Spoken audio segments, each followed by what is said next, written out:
Lycka till med presentationen. Tack Tom Geijer, VD för Three Gates. Yeah. All right, so I'm here to present Three Gates. So what is Three Gates? Basically, Three Gates is an independent game studio. So what that means is that we make games, but we don't work for a publisher. So a lot of the bigger studios are actually working for a bigger publisher, but we're working on our own. So that's what we do. And basically how we do it, or our strategy right now, is we want to work with brands. So we want to work with people that have a good user base, have a known brand, and we want to try and create our own brands. We want to try and make games where we're creating new intellectual property. That's where the money is in games. And the other thing that is really a focus to what we're doing is we want to work with international partners. So we want to work with big publishers or people that have access to users. A short bit about our history. We were founded in the beginning of 2011. The first couple of years we worked on several different kinds of projects. We worked on basically large simulation work for the Chinese government. We released a game on Steam. And then, after a couple of years of doing those larger projects, we started to do what we call work for hire, which means we were working for other companies, getting paid to make their games or fix their games. Companies like Svenska Spel, which everyone has heard of, Microsoft, and we released games on Steam, did demos for Simplegon. So we worked for a lot of companies, basically helping them fix their games. And about 2 years ago, we decided, okay, there's no money in this. We can make a living, but we wanted to have a strategy for the future. So what we decided to do was basically work with some consultants and come up with a good strategy how we could scale up and create some wealth in the company. So we decided we would work on sort of three main focuses, things that we've done in the past. The first is mobile games. And we wanted to work on mobile games where we were trying to create our own IP or work with a known IP. We wanted to work on mobile games where you could also, they were complex enough that you could also take it to PC and console. So we wanted to try and generate a game idea, a brand, start it on mobile, take it to PC, and then console. We also got involved in doing some gambling work, so we're really interested in getting in the gambling market and looking at that. And then we also did social casino work. So that's basically our strategy was we wanted to work in these three main areas, creating our own IPs or working with gambling and social casinos. A little bit about how the game business works. You have distributors at the top, and that's your Apple, Google Play, Steam, even Walmart. They're basically taking 30%. That's how the business works. Then there's publishers, and that's like Rarity Investments, Vivendi, Disney, EA, these bigger, older game companies that are publishing games. And basically then you have developers, which are people like us, making the games in the studios. So between publishers and developers, there's a lot of different kinds of deals. Sometimes developers go to publishers and ask for money. Sometimes publishers need a game, they go to a developer and pay them to do it. So basically, to fortify what we wanted to do, we want to create our original IP. We wanted to work for hire when necessary to make partners, to try and get people to trust us. And we wanted to go from mobile to PC to console. And sort of the reason for this is about 2 or 3 years ago, mobile was only about 25% of the total business. Now it's already up to 43. Most people are guessing it'll be around 55, 60 within 2 or 3 years. So it's the bulk of the business. Then when you add PC and online is webs, PC is just general client-based. Then you're up to a much higher platform. And then if you add console, you're up to basically having the whole market. So our business plan is basically trying to develop things on mobile, test out the ideas, the things that are strong, that get traction, move them over to PC and then to console. So when we were doing research on gambling, we were trying to figure out where we should look. There's a lot of competition, but there's a lot of money in it. So what we focused on actually was the American market. So in the US, gambling brings in more money than all movie tickets, all publishing, magazines, papers, and movies combined. So it's a massive, massive audience. But the interesting thing about it is, unlike in Europe and Asia, only 1% of gambling transactions are done on a mobile device. So here in the EU and in Asia, over 30%, most places 37, 38% of gambling transactions are done on a mobile device. In the US, only 1%. So we were really interested in seeing if we could figure out how to get into that market. So we started working with a company called B-Spots. B-Spot is a company out of Los Angeles, and basically the deal we have with them is we're making games for their gambling platform. So what's interesting about B-Spot is they have the best and only license for across state lines in the US. So they have a gambling license in the US for mobile that covers over 40 or 50% of the entire US right now.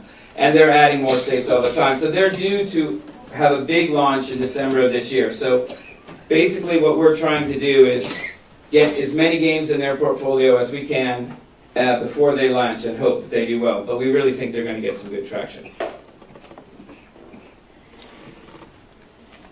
So in the second area, we have social casino games. And people ask why social casino games? Well, first of all, they're very, very popular and they make a lot of money. So currently, right now in the iOS store, 6 of the top 20 games are social casino games.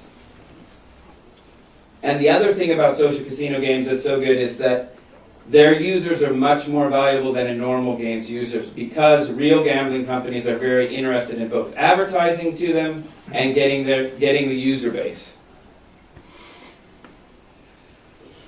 So to give an idea of what does it mean, what does it mean to be a top 10 game or a top 3 game or a top 100 game?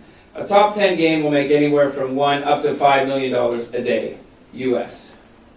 So those are big monsters. A top 100, 500 game can still make 10, 20 million crowns a week. So even if you're in the top 2,000, 2,500, you can still make a couple million crowns a week with a good title. So you don't necessarily have to be at Angry Birds level or at Candy Crush level to make a lot of money in mobile. So to explain a little bit for those who don't know what a social casino game is a game where you play traditionally slots, cards, or a game you normally gamble with, but for fake money. So you're using virtual money.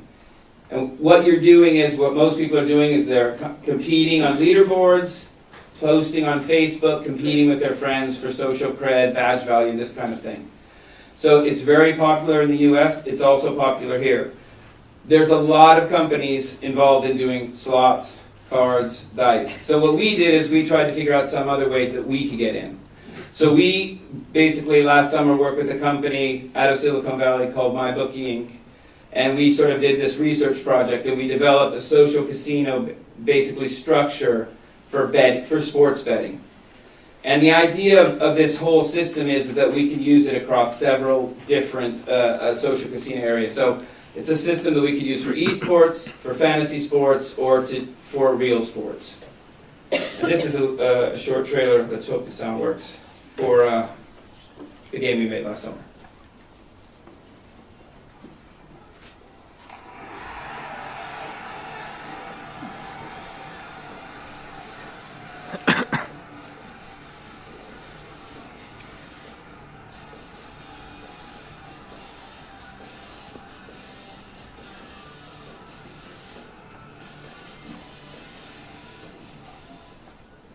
So once again, people are betting on real games, but with fake money. Real odds, everything else. So, and then we have sort of the last core part of our business, and this is where we are trying to develop our own IPs or work with brands that have a good user base. We have basically 3 main people we're working with right now currently in these next 2 games. The first one is Rarity Investments. Then we're working with a professional NFL player named Jared Allen and the Pro Bowl riders and IMG. So Rarity Investments is headed up by a guy named Jared Schalbeck. So we were introduced with him. He needed some help with some games he was on, and we developed a relationship with him. And then we pitched him our fishing game. And what Jerry then came in and decided to help us publish that, and he's our partner with that product, and that's how we sort of met each other. What he's best at is his contact net. He's owned the Minnesota Vikings, been part owner of a bunch of professional sports teams, sit on the board of a bunch of teams. So he's helping us find athletes, find teams, get brands. So not only does he have a lot of money to help market and push users into the games, he's got a great network in the sports area. Jared Allen, who we mentioned earlier, he's an NFL star. He just retired. He's very good at marketing himself. He owns his own pro bull riding team. He has his own fund for veterans, and he's always out there. So he's known as sort of a hunting and fishing cowboy, and that's sort of the brand that we're putting on the game. So he's sort of the front man that will have his name on these first two products we release. And then we're working with a new brand called Pro Bull Rider. So what was really exciting to us is they came to us and they said, okay, make our official game, and we went and we met them and we started working on this. But we didn't realize how big they were. So they had more followers than NHL hockey, PGA golf, or NASCAR. So they're quite big. They're a very big TV sport, and they're growing quite fast. So basically, we're making the bull riding game for PBR, and we're making the fishing game that we're going to co-market together at the end of this year.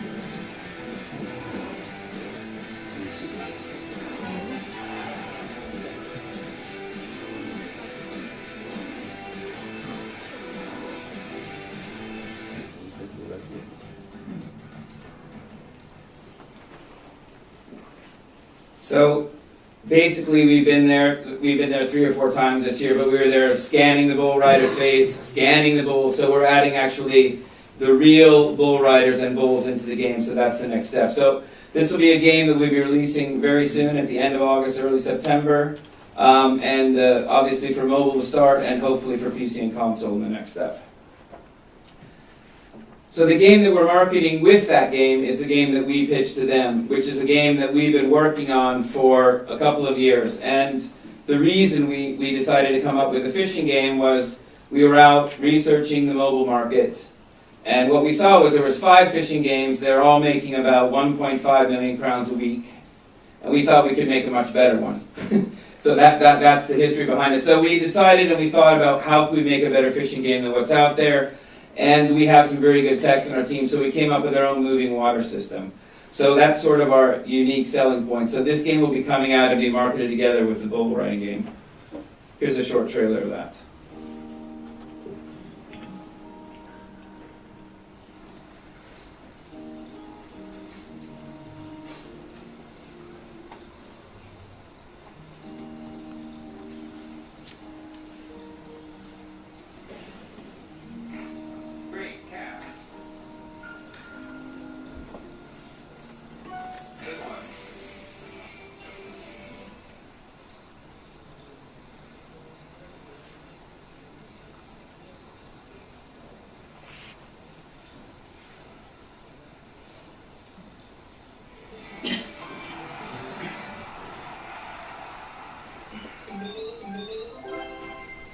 So anyways, so these are our two, that's our main product right now. That's our own IP that we're hoping to drive forward and make a brand out of. Get it out of mobile, PC, and hopefully console if things go well. So a short bit about our leading team. We have Marcus Gazelius, who's basically started the mocap studio in Disney, one of the first ones in Sweden. He's a 3D guy who's been around forever, worked in AAA, worked as a teacher, and worked doing simulation work at quite a large scale. He's our person that makes all our technical graphics. He's the one that made this water system, and he's, in my mind, one of the definitely best in the world. So he's one of the founders. We also have Tommy Lippinen, and he sort of heads up all our servers and our structure and keeps all of our young programmers in line.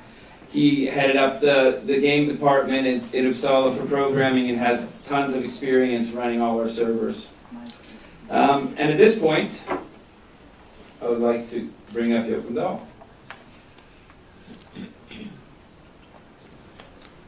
Hej! Först är bra i mikrofonen. Jag är från Göteborg, så att Göteborg behöver aldrig någon mikrofon att vi ska presentera någonting. Det är inte så många som bor i den stan. På alla de här investerarträffarna så brukar vi få någon i styrelsen som kommer med och presentera kort styrelsen och vad vi har för syn på det hela. Jag är även investerare i bolaget, så att jag kommer lite kort presentera varför jag investerade i bolaget en gång i tiden kring det hela. En kort summering vad de har sagt här på sin fantastiska San Diego-dialekt. Vi är ett Gotlandsbaserat spelbolag, 12 anställda. Vi gör spel för varumärken i USA. Vi gör egna spel för den asiatiska marknaden som vi kommer lansera. Och vi har en viss form av underkonsulteri, så vi gör spel åt andra aktörer kring den delen. Vi tar bolaget till börsen nu kring den delen. Vi lanserar våra första spel i augusti på den amerikanska marknaden. Vi jobbar nära varumärken i USA för att få en så stark effekt som möjligt av spelens lansering. Bolaget har varit igång i 4-5 år, så mycket av de här teknikerna är investerade sedan en längre tid tillbaka. Jag klev in i bolaget i februari. Jag återkommer kort till det. För att få en bredd i styrelsen. Styrelsen jobbar ju för att aktieägarna ska få ett ökat värde för bolagen. Så har vi jobbat på 3 stycken punkter som vi försökt få till. Från början var det en spelbaserad styrelse. Det var helt fantastiskt med spelkompetensen. Vi har lagt till 2 kompetensnivåer till. Den affärsmässiga delen och den internationella delen. Med de 3 delarna så får vi en större bredd i hur vi ska utveckla bolaget framöver.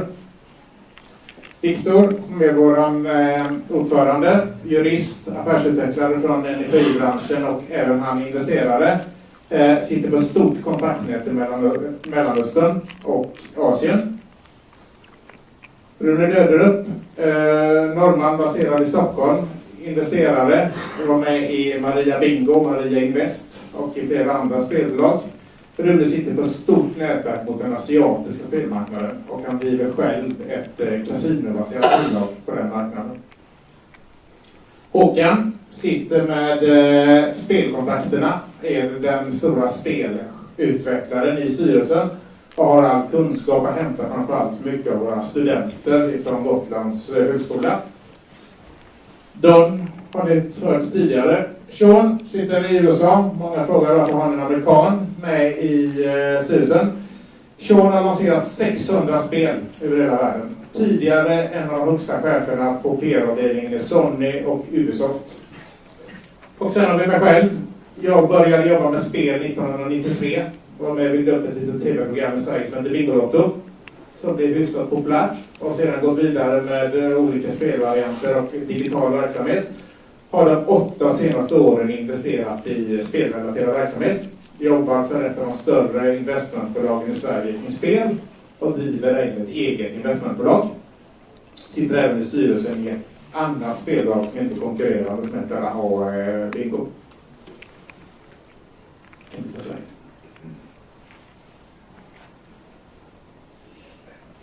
När man investerar i bolag så fattar man alla de ofta investeringsbeslut på 4 punkter.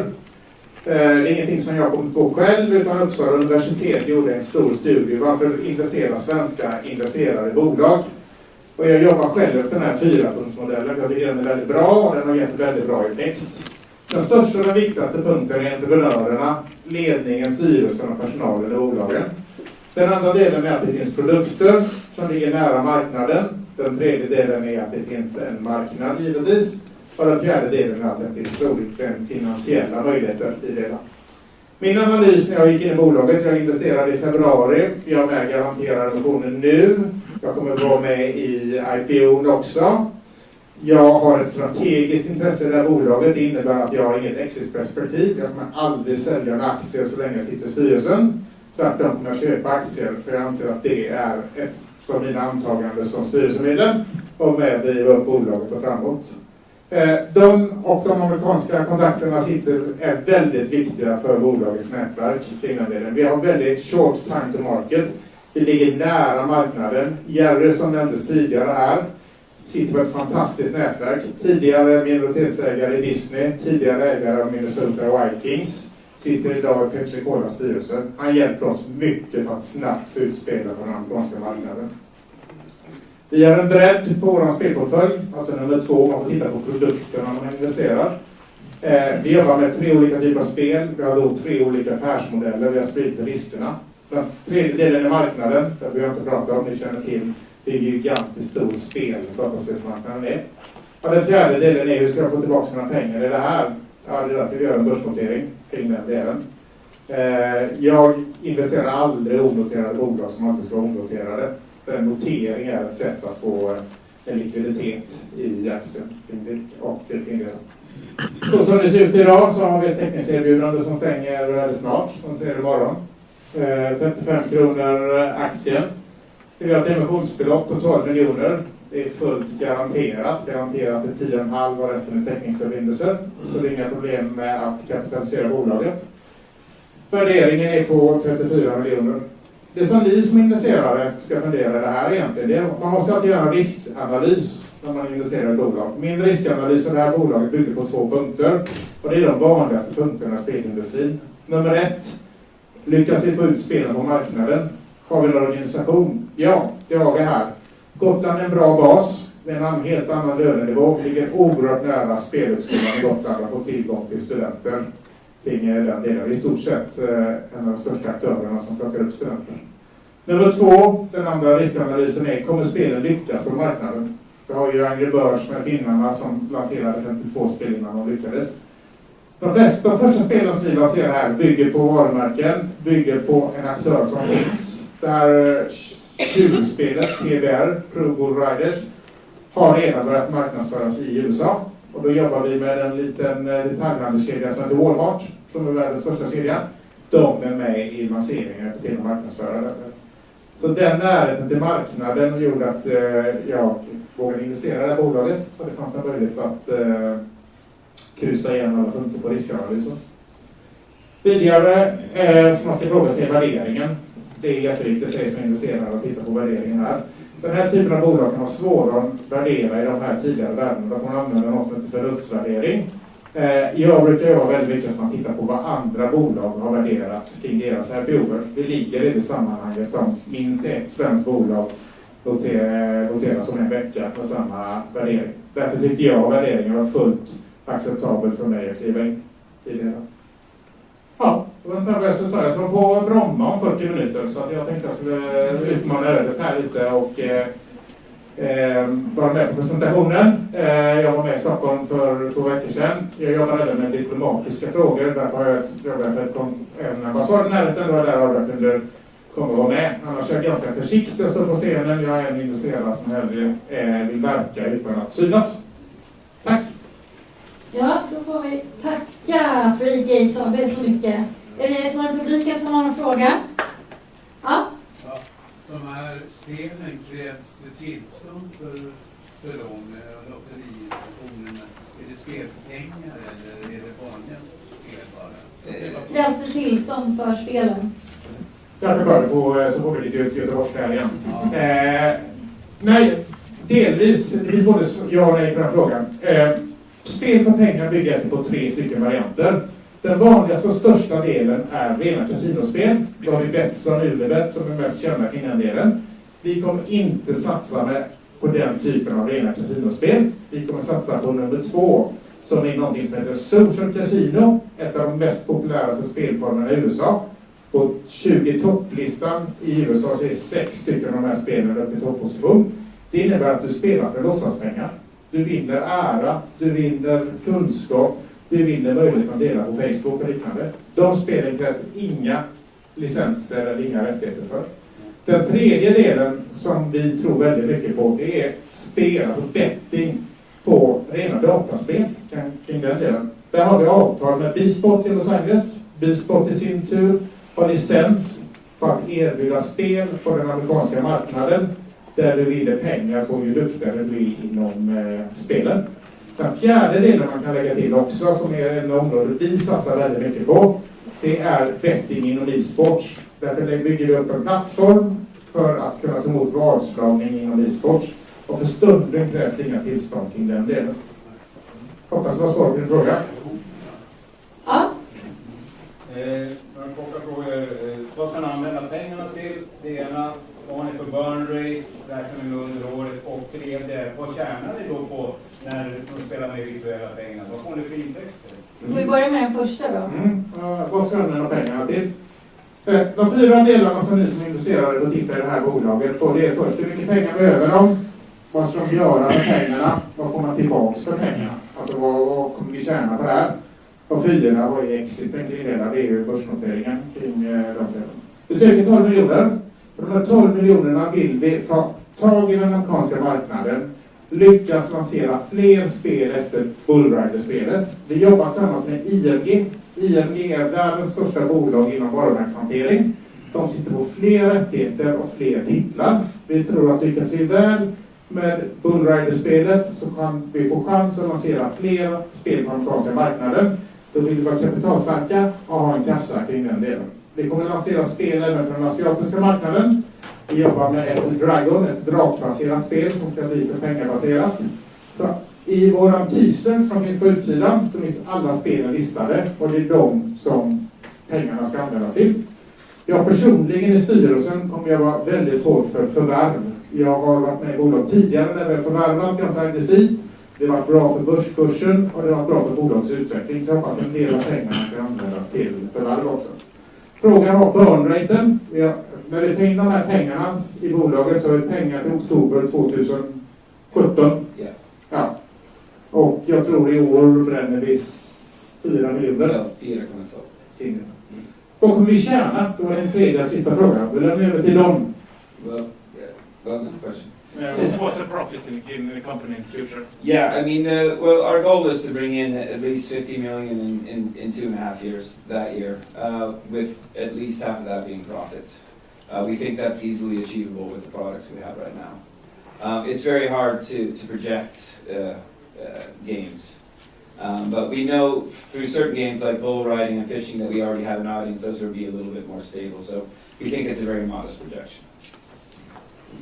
That's your question was, what do you get for when the people are paying for virtual money? I forgot. Vad får man för virtuella pengarna? Yeah, so basically how you make money as a company, you make money through ads and you make money through people who buy so they can have bigger accounts than their friends.